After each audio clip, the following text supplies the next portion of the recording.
Olá, bem-vindos de volta aqui ao meu canal no YouTube. Eu sou André Maurício, professor de desenho e pintura, e hoje eu vou dar continuidade a essa série de aulas que eu estou explicando aqui, demonstrando todo o passo a passo para ser feito, essa arara canindé. E hoje vou aqui explicar como vai ser feita a pintura do olho. Eu tenho aqui as cores que eu utilizei aí na aula anterior. A única cor que mudou, que acrescentei aqui, foi o amarelo cádmio claro. Eu tenho branco de titânio, amarelo cádmio claro, amarelo cádmio escuro, vermelho da China, verde cúprico claro e azul ultramar. E eu tenho aqui o preto, que é o preto cromático, que foi o que sobrou das tintas que eu estava fazendo as pintas. Aqui só para visualizar aqui, para você que possa visualizar como é feito esse preto cromático, caso não tenha visto aí a aula anterior. É verde com vermelho e um pouco de azul. Aí fica essa cor bem escura. Eu vou usar basicamente só uma série de pincéis, que vão ser os pincéis redondos, Eu tenho aqui da Condor, a série é a série 4415, eu tenho o número 16, 12, 6 e 2. Então esses pincéis são mais do que necessários. Não precisa necessariamente ser essa mesma marca, não precisa ser necessariamente esses mesmos números, mas os pincéis redondos, de fato, para esse tipo de trabalho, eles são ideais. E aí eu já inicio com o preenchimento dos mais escuros, ou seja, dos pretos, O preto que tem na pupila, que é o buraco, literalmente, do olho, por onde entra a luz, e faço os pretos do contorno da íris. Inclusive aqui fazendo algum ajuste na questão do desenho. Me parece que aqui ele é um ângulo um ângulo assim, existe esse ângulo que a linha estava vindo redonda, quando chegou aqui ele foi um pouco na horizontal. Se eu ponho o meu pincel por cima dá para perceber que ele fez esse movimento na horizontal, que talvez no desenho aqui ele tenha saído um pouco mais arredondado. Então, já vou fazer um pequeno ajuste aqui, deixando um pouco mais na horizontal. Na verdade, sempre o desenho, independente da forma que ele é feito, se é à mão livre, se é quadriculado, se é decalque, se é usando um projetor, sempre vai ter alguma coisa que vai ficar um pouquinho fora, talvez alguns milímetros para mais ou para menos, alguma coisa que era para ser mais arredondada, que não ficou. Então, é interessante sempre reanalisar novamente o desenho, E aí, para quem também ainda não viu a aula passada, essa mistura do preto com o branco, quando predomina um pouco mais de vermelho e branco, eu consigo os tons em volta, do olho. E para isso, vou trocar para um pincel menor. Molhei a pontinha do pincel no medium. O medium que eu utilizo é uma mistura de óleo de linhaça e de terebentina em meio a meio, quantidade, meio a meio. Se ficar muito vermelho, eu sujo um pouco de amarelo também. Então, geralmente se tem 2 estágios da pintura de olho, até mesmo para pessoas, é mais ou menos dessa forma também. Eu tenho aí no canal aqui uma série de estudos de alguns óleos diferentes, óleos mais amarelados, o olho cor de mel, Eu tenho aí também olho azul e olho, Tem alguns óleos aí, para caso queira treinar também somente a questão da pintura de olho de pessoa humana, Mas é bem semelhante a forma de fazer. É preciso preencher uma base toda, e essa base tem que ter um certo esfumado meio que homogêneo, E após esse esfumado, eu venho ajustando os detalhes. Bom, aqui eu vi que ficou passando muito no cinza, então agora estou deixando predominar mais a quantidade de vermelho. Interessante só a gente saber que essa cor é uma cor bem pálida, não é uma cor muito viva. Então, se eu pegar, por exemplo, uma cor sozinha, só vermelho e branco, vai ficar muito rosa. Então, o ideal é sempre trabalhar com uma cor oposta, quando eu quero deixar a cor mais suja, né, vamos dizer assim, para criar um aspecto mais natural para a pintura. E eu venho fazendo todo esse preenchimento em volta, né? Já é claro, tentando ajustar a cor conforme a necessidade. Aqui nessa lateral direita, fora do olho, parece que a cor está um pouco mais para o roxo do que para esse cinza. Então eu deixo misturar aqui um pouco mais de vermelho com o azul, né? O azul ultramar, que aí já vai puxar para uma cor mais violeta, né?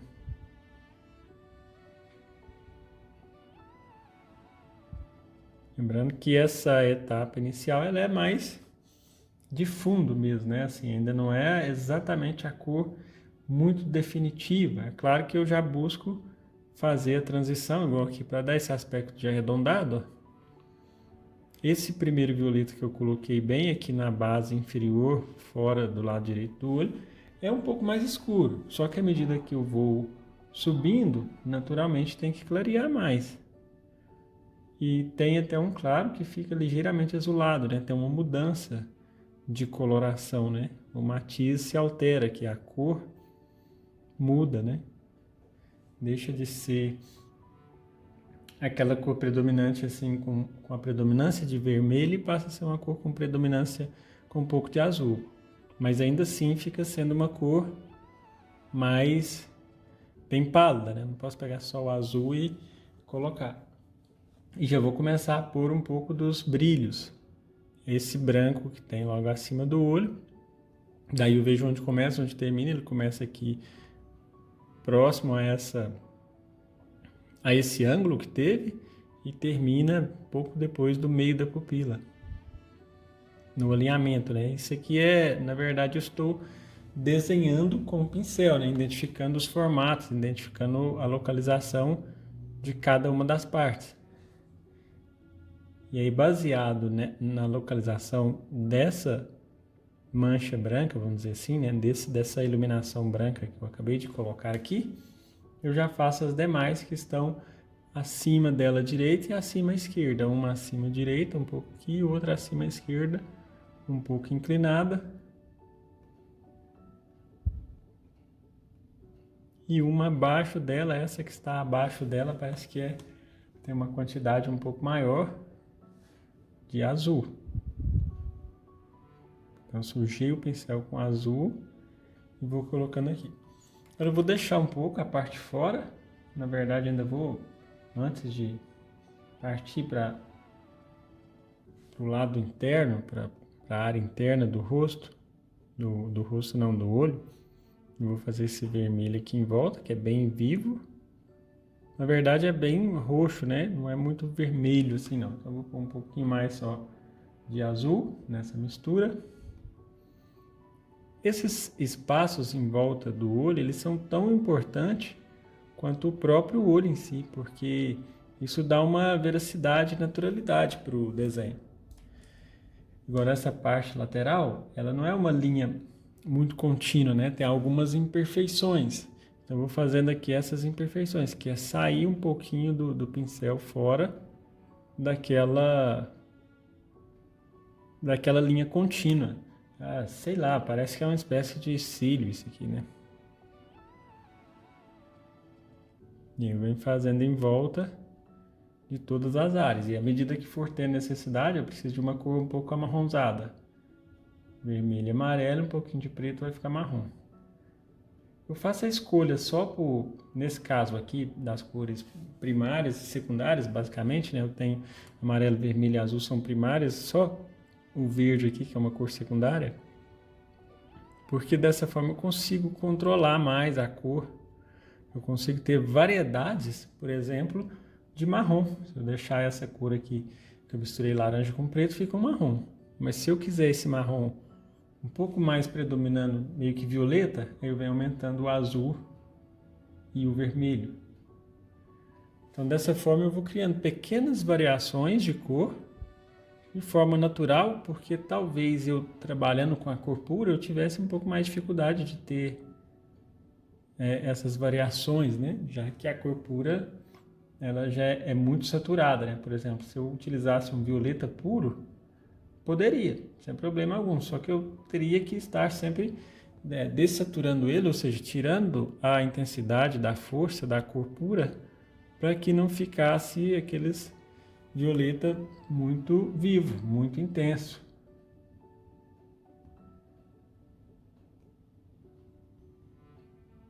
Feito isso, aí sim, eu já acredito que agora eu avanço um pouco para a parte interna e daqui a pouco eu já volto aqui também de novo, caso seja necessário. A parte interna eu sei que tem uma estrutura em volta mais amarelo, eu sei que é amarelo, dá para ver, e aqui na parte interna é verde. Porém é um amarelo, né, não muito escuro, não muito claro. Esse amarelo com certeza está diferente daquele, mas já serve de princípio. A cor oposta do amarelo é o violeta. Então eu posso misturar o azul com vermelho para criar uma naturalidade para essa cor amarela. Um pingo, né, uma pitada de azul e uma pitada de vermelho. Tem que tomar cuidado porque se predominar muito azul vai ficar verde, se predominar muito vermelho vai ficar laranja. Então seria semelhante a essa cor. Só que esse primeiro preenchimento, ele é bem na borda, né? Então como é bem na borda, eu vi que o pincel está começando a avançar um pouco mais do que deveria, eu vou trocar para um pincel menor.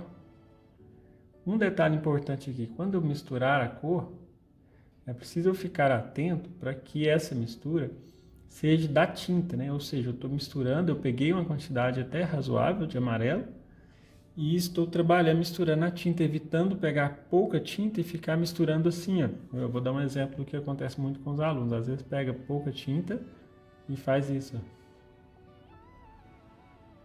E aí eu pego, assim, fico mais sujando a paleta do que misturando, né?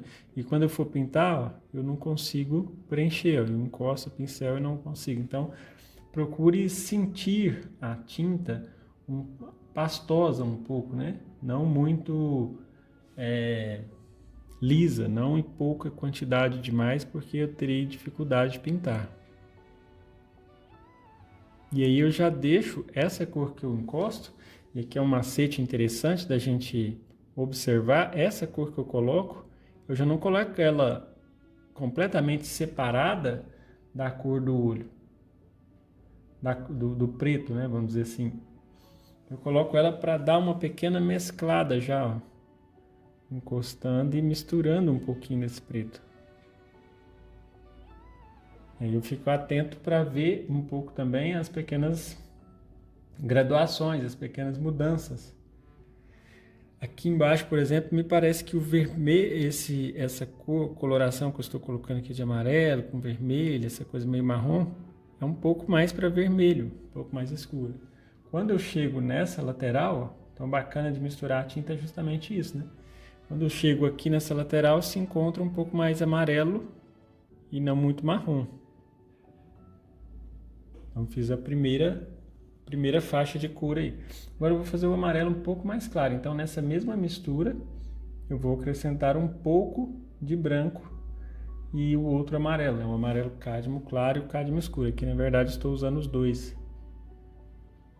Esse amarelo cádmio parece que ele está mais concentrado na parte superior. Eu digo assim, a quantidade de amarelo cádmio está concentrada na parte superior. Já na parte do meio para baixo, onde o olho recebe um pouco mais de iluminação, eu já vou colocar um pouco mais de amarelo cádmio claro.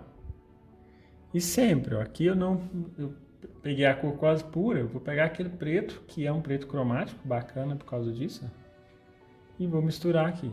Como eu vi que predominou um pouco de verde, eu vou pôr um pouco de vermelho. Então sempre eu vou buscando equilibrar a cor com a sua cor complementar. Ter um conhecimento sobre a cor complementar é fundamental para poder realizar uma boa pintura, né? Uma pintura no sentido de uma pintura realista, né? Esse conhecimento do círculo cromático, as cores complementares, né? Como criar cinzas, isso aí é tão importante para a pessoa que pinta, como é importante as notas musicais para o músico. Isso eu sempre comento com os alunos, né? Se quiser ter um bom desenvolvimento de pôr um pouco mais de azul, para ficar mais verde. Então, se quiser ter um bom desenvolvimento na pintura, faça bastante estudos de cores, até porque você pode usar esses estudos de cores como referência depois, né? Para futuras pinturas aí. Agora eu aumentei mais o azul, estou aumentando um pouco do verde, do amarelo, porque aí fica verde, né? Um verde um pouco mais escuro, só que é um verde bem cinzento, bem pálido, né? Se eu pegar o verde pronto aqui, é provável que ele vai sair muito fora da proposta. E vou escurecer aqui nessa faixa. Aqui que é um ponto um pouco mais escuro, né? E interessante que a tinta, assim, aqui eu tinha a tela sem pintar, né? Quando eu coloquei essa cor. Se eu coloco essa mesma cor onde já está pintada, só que colocando pouca força e só dando uma sujada, eu consigo deixar um pouco verde, mas não tão escuro quanto aquela parte superior. Porque tem essa questão do um pouco mais escuro em cima e não tão escuro na parte de baixo, né? Para demonstrar o relevo aí do olho. Agora eu já vou clarear novamente, volto no amarelo mais claro, volto um pouco de branco, um pingo de azul para a cor ficar meio pálida, meio cinzenta. E vou passar na parte inferior aqui, ó. E também deixando dar uma leve encostada na cor do miolo, né? Vamos dizer assim, na pupila, aqui no preto. Em cima não vem a ser tão claro assim. À medida que eu vou preenchendo, às vezes eu posso estragar ou deformar algum formato. Depois eu venho ajustando. E na parte superior, já vou colocar aqui a cor um pouquinho só mais escura. Então, na verdade, é um olho que parece ser simples.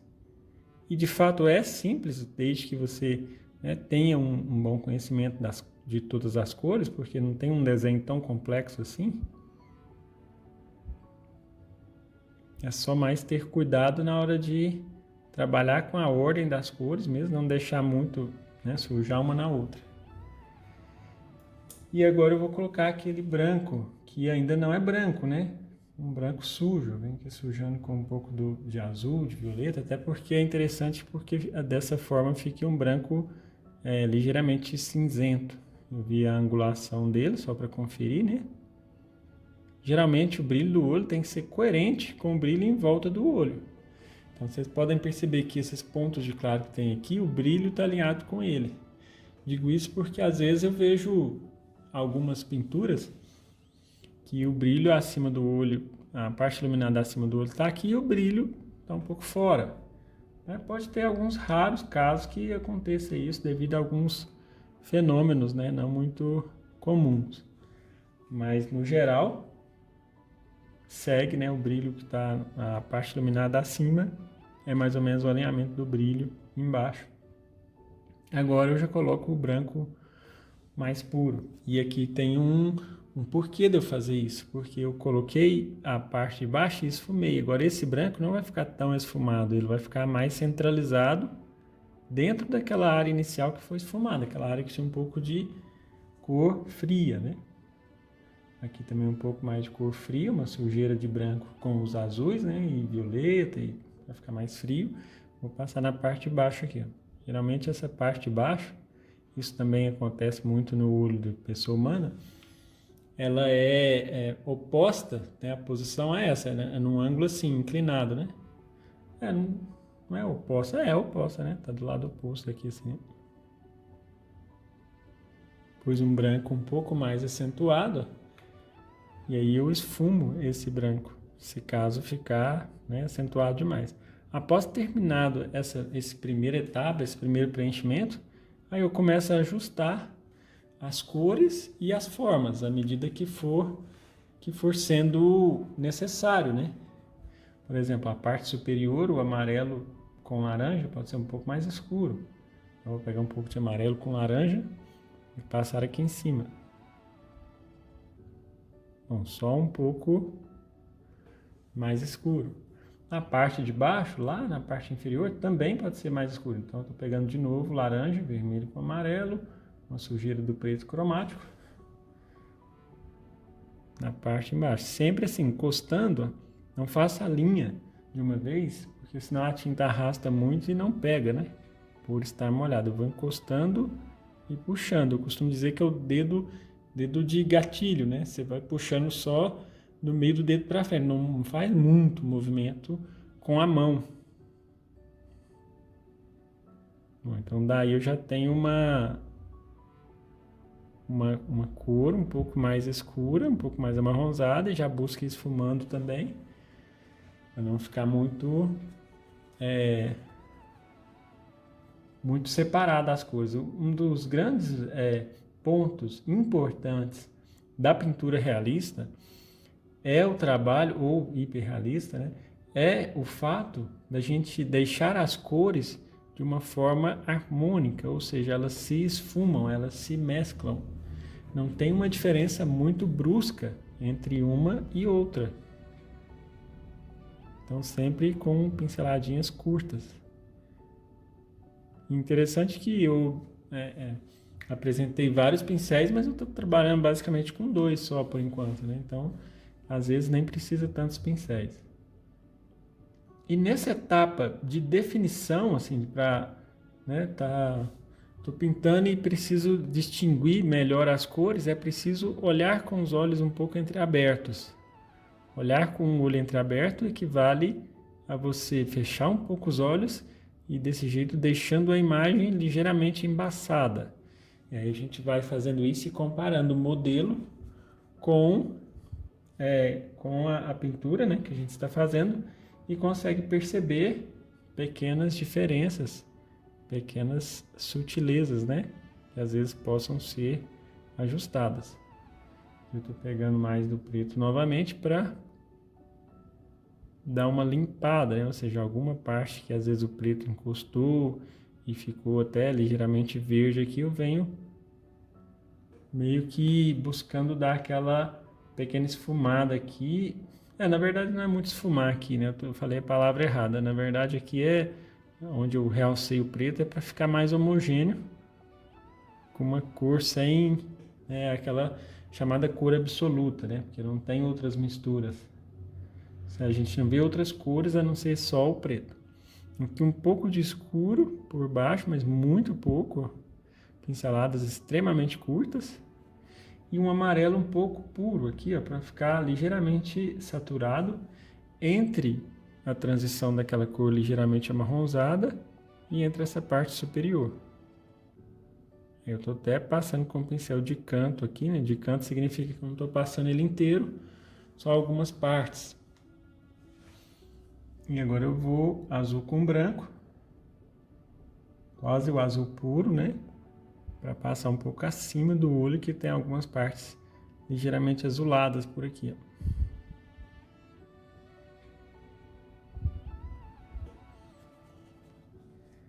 O olho é uma das partes mais importantes nos animais, né? No ser humano também. Aqui eu vejo esse pontinho tá aqui assim, um pouco a parte acima do meio. Então é preciso que a gente capriche. Na verdade é preciso caprichar em tudo, né? Mas no olho a gente tem que ter um capricho especial, né? Um pouco mais do que o normal. Bom, finalizada essa etapa do olho, vou buscar intensificar um pouco algumas linhas que tenham fora do olho, né? Provavelmente deve ser, não sei se pode ser chamado de pálpebra também, como é chamado no ser humano, né? Essas linhas que tem acima do olho aqui. E mesmo essa parte aqui das penas, em volta do olho, depois que a pintura toda estiver seca, eu vou apresentar como a gente vai fazer para aplicar uma veladura na pintura para que ela fique mais natural ainda e mais próxima, né? Mais idêntica com a do modelo. Agora eu só preciso intensificar um pouco, vamos ver se esse pincel aqui vai ser bom, o tamanho, para colocar um pequeno impasto no brilho do olho, lá no meio do brilho, né? Então aquela parte foi esfumada e no centro daquela parte eu coloco o brilho mais intenso. Essa parte aqui eu também vou acentuar um pouco mais, porque é um brilho bem intenso. Acentuar que eu digo é colocar o impasto de cor, né? Ou seja, a cor mais carregada. E aqui por cima um outro pontinho. E aí já finalizo, né? Já vou finalizando aqui a etapa do olho. É claro que sempre tem algum ponto que a gente possa retocar e ajustar. A gente, né, nunca se dá por satisfeito, a gente se dá por vencido, né? Bom, então é isso aí. A próxima aula, na sequência aqui, eu já vou iniciar nas penas. Então, convido você a ficar de olho e aguardar que na próxima aula eu já vou demonstrar aí como vai ser aplicada essa parte das penas. Já te agradeço aí por acompanhar mais uma aula, né? E peço aí que você tenha gostado do vídeo. Deixe o seu like, deixe o seu comentário, diga aí para mim o que você achou, se, né, de repente você conheça alguém que faça pintura ou desenho, se caso você puder compartilhar para que essa aula que possa ter sido importante para você, que chegue a alguma outra pessoa também que às vezes esteja até precisando, ou não tenha algum professor na sua cidade, ou talvez não tenha condições aí de ter uma aula presencial muito cara, né? Então, fica aí a dica de você poder auxiliar aí também no crescimento do canal, para que esses conteúdos cheguem aí a mais pessoas, né? Então é isso. Mais uma vez, muito obrigado e a gente se vê aí, se encontra no próximo vídeo.